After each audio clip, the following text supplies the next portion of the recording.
বিসমিল্লাহির রহমানির রহিম। একবার উম্মুল মুমিনিন হযরত উম্মে সালামা রাদিয়াল্লাহু তাআলা আনহার গৃহে কিছু হাদিয়ার গোশত আসিয়াছিল। আমাদের হযরত সাল্লাল্লাহু আলাইহি ওয়াসাল্লাম গোশত খাইতে ভালোবাসিতেন, তাই প্রতি ভক্তা উম্মে সালামা গোশতটুকু হযরতের জন্য তুলিয়া রাখিলেন।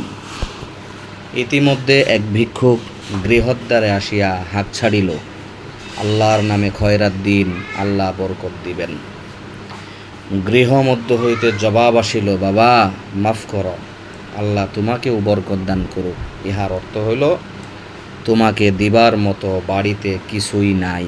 এই জবাব শুনিয়া ভিক্ষুক চলিয়া গেল। কিছুক্ষণ পর হযরত সাল্লাল্লাহু আলাইহি ওয়াসাল্লাম গৃহে ফিরিয়া বিবি উম্মে সালামা রাদিয়াল্লাহু তাআলা আনহাকে বললেন, খাবার কিছু আছে কি?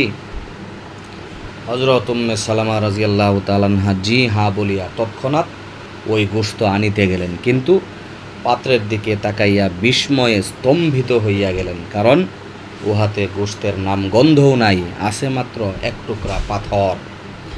তিনি সব কথা হযরত সাল্লাল্লাহু আলাইহি সাল্লামের নিকট খুলিয়া বলিলেন। জবাবে হযরত সাল্লাল্লাহু আলাইহি ওয়াসাল্লাম বলিলেন, বেশ হইয়াছে, তোমার পাষাণ হৃদয় ভিক্ষুককে বঞ্চিত করিয়াছে, আল্লাহ তাআলাও গোশতকে পাথরে পরিণত করিয়া তোমাকে বঞ্চিত করিয়াছেন। উপদেশ: যে ব্যক্তি অভাবগ্রস্ত ভিক্ষুককে দান না করিয়া শুধু নিজের উদর পূর্ণ করে, সে যেন পাথর উদরে পুরিল।